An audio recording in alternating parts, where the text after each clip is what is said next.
আসসালামু আলাইকুম। আশা করি সবাই ভালো আছেন। সবাই অধীর আগ্রহে অপেক্ষা করছেন ষষ্ঠ গণবিজ্ঞপ্তি দেখার জন্য। সকলেই আমরা দুপুর থেকে এনটিএসের ওয়েবসাইটে চোখ রাখছি যে কখন ষষ্ঠ গণবিজ্ঞপ্তির এই ট্যাবটা এবং এই অপশনগুলো চালু হবে।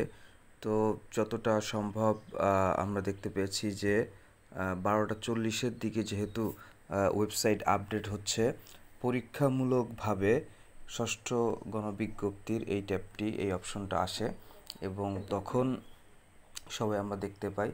তো তখন স্ক্রিনশট দেওয়া ছিল বিদায় আমি এখন এটা দেখতে পাচ্ছি এই মুহূর্তে ষষ্ঠ গণবিজ্ঞপ্তির যে অপশনগুলো এগুলো এখন ওয়েবসাইটে নেই। চলুন আমরা একটু দেখে আসি।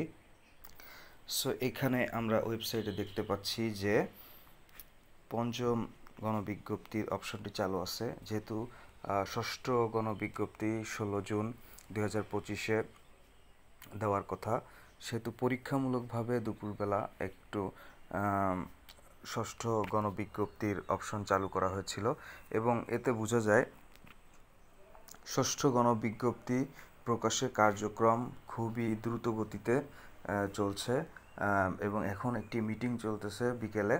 এই মিটিংটি শেষ হওয়ার পরে আশা করা যায় যে 6টা নাগাদ, সন্ধ্যা 6টা নাগাদ আমরা ওয়েবসাইটে ষষ্ঠ গণবিজ্ঞপ্তির যে অপশনগুলো এগুলো আমরা দেখতে পাবো। এখানে পদসংখ্যা প্রায় 1,822,টি পদসংখ্যা হওয়ার কথা। তো আমরা অপেক্ষা করি আর একটু সময়, দেখা যাক কখন ষষ্ঠ গণবিজ্ঞপ্তি প্রকাশিত হয়। সবাইকে ধন্যবাদ।